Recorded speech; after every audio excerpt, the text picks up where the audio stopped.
اللہ نے حضرت آدم کے 1000 سال بعد حضرت نوح علیہ السلام کو دنیا میں بھیجا۔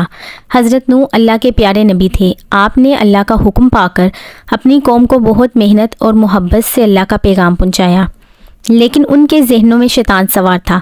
آپ کی قوم نے بت پرستی شروع کر دی تھی۔ وہ لوگ بتوں کی پوجا کرتے تھے۔ حضرت نوح نے انہیں کہا کہ اللہ کا دین اختیار کرو، خدا کا خوف دل میں رکھو۔ کیا تم نہیں جانتے یہ ساری کائنات خدا کی بنائی ہوئی ہے؟ کیا تمہیں نظر نہیں آتا کہ کائنات کی ہر شے اللہ کے حکم سے بنی ہوئی ہے؟ تم کیوں بت پرستی کرتے ہو؟ آپ کی قوم بہت سخت دل تھی۔ حضرت نوح ان کو تبلیغ کرتے تو وہ اپنے کانوں میں انگلیاں ڈال لیتے اور وہ آپ کی ساری باتوں کا انکار کرتے اور جواب دیتے کہ تم ہمارے خداؤں کو نہ مان کر ہماری نظر میں مجرم ہو، اس لیے ہمارے راستے سے ہٹ جاؤ۔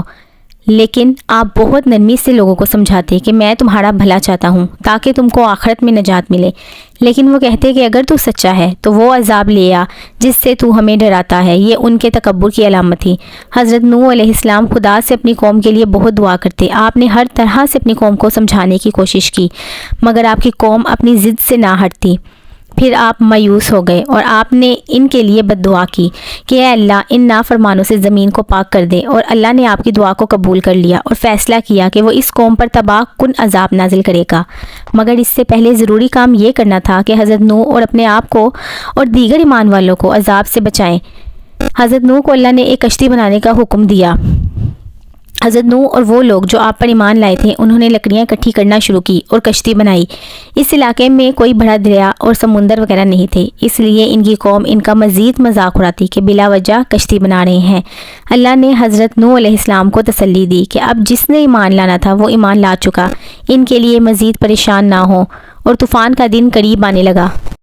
ایک دن شدید بارش شروع ہو گئی۔ حضرت نوح کو پتہ چل گیا کہ طوفان کا دن آ گیا ہے۔ آپ نے اپنے ماننے والوں کو اکٹھا کیا اور کشتی میں بیٹھنے کا کہا۔ آپ کا بیٹا کشتی میں نہ بیٹھا۔ اس نے کہا کہ میں خود کو بچا لوں گا۔ وہ ایک اونچی پہاڑی پر چڑھ گیا۔ پانی آہستہ آہستہ مزید اور بڑھنے لگا۔ حضرت نوح اور ان پر ایمان لانے والے کشتی میں سوار ہو گئے۔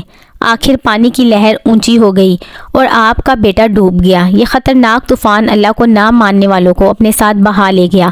بالآخر نبی کی تکذیب کرنے والوں پر عذاب نازل ہو گیا اور کوئی بھی وہاں باقی نہ بچا، کیونکہ اگر ان کو چھوڑ دیا جاتا تو وہ مزید لوگوں کو گمراہ کرتے۔